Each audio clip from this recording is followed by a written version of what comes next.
এটা বলুন, আমার বেবি কোথায়? ওকে আপনারা কোথায় রেখেছেন?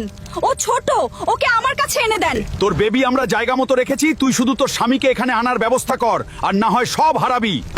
আলু, তোমার উপরে অনেকের চোখ আছে, তোমাকে শেষ করে দিতে চায়, তুমি একটু সাবধানে থাকবে। আমার তোমাকে নিয়ে অনেক চিন্তা হয়। স্যার, আপনি আমার চিন্তা করেন না, আমি আমার ব্যবস্থা করে নেব। আপনাকে এখন মেডিকেল নিয়ে যেতে হবে।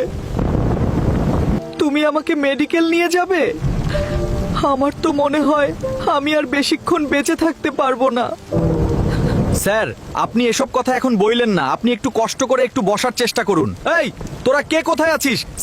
হ্যালো স্যার, আপনাকে আমি অনেকক্ষণ ধরে কল দিচ্ছি, কিন্তু আপনি কল ধরতেছেন না। এখানে তো বিশাল একটি সমস্যা হয়ে গেছে। কেন? কি সমস্যা হলো আবার? আমি তো স্যারকে মেডিকেল নিয়ে এসেছি, তাই ফোন পকেটে ছিল, সাউন্ড পাই নাই। কি হয়েছে বলো? স্যার, ম্যাডামকে তো উঠিয়ে নিয়ে গেছে একদল গুন্ডা বাহিনী এসে। আপনি যত তাড়াতাড়ি পারেন এখানে চলে আসুন। আমার হাতে একটি কাগজ দিয়ে গেছে। কি কি বললা? আমি এক্ষুনি আসতেছি। স্যার, একটা বিশাল সমস্যা হয়ে গেছে, আমি একটু আসতেছি। কিভাবে ঘটলো এই ঘটনা? তুমি তখন কোথায় ছিলে? তোমাদের আরো লোকজন কোথায়? কারা এসেছিল এখানে? স্যার, আমরা তাদেরকে অনেক বাধা দেওয়ার চেষ্টা করেছি, কিন্তু তারা অনেক শক্তিশালী ছিল। তারা আমাদের দুজনকে গুলি করেছে। ঠিক আছে, তোমার কাছে যে কাগজটা দিয়েছে সেই কাগজটা এখন আমাকে দাও। তোর স্বামী যদি আসতে লেট করে যদি না আসে, তাহলে তোর বেবিকে এবং তোকে এই কয়লার ফ্যাক্টরির নিচেই কবর দিয়ে দিব। আদা, তোর আজকেই শেষ দিন। তুই আমার বাচ্চা এবং স্ত্রীকে উঠিয়ে নিয়ে বিশাল ভুল করে ফেলেছিস।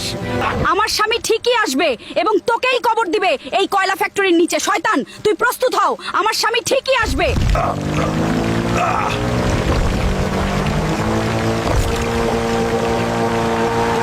দুলাভাই, দেখছেন ওর বডিটা দেখেন। একবার ওর লগে যদি আমরা কথা কই, তাহলে নিশ্চয় জেল থেকে বাঁচতে পারমু। চলেন ওর লগে কথা কই। তোর মাথায় তো শুধু ভাগার চিন্তা। ওর লগে কথা কইলে আমরা যে ভাগতে পারমু, এটা কি তুই শিওর? চুপচাপ দাঁড়িয়ে দেখতে থাক। আমার লগে কুস্তি খেলবো? এই জেলখানায় কোনো মায়ের পুত আছে? তাহলে আয় আমার সামনে, দেখা তোর শক্তি। দেখি তুই 2 মিনিটও টিকতে পারস কিনা। আদা, তুই কই? আমি চলে এসেছি। তুই পৃথিবীর সর্বশ্রেষ্ঠ ভুল করেছিস, আমার বাচ্চা এবং স্ত্রীকে উঠিয়ে এনে। তোর আজকে শেষ দিন।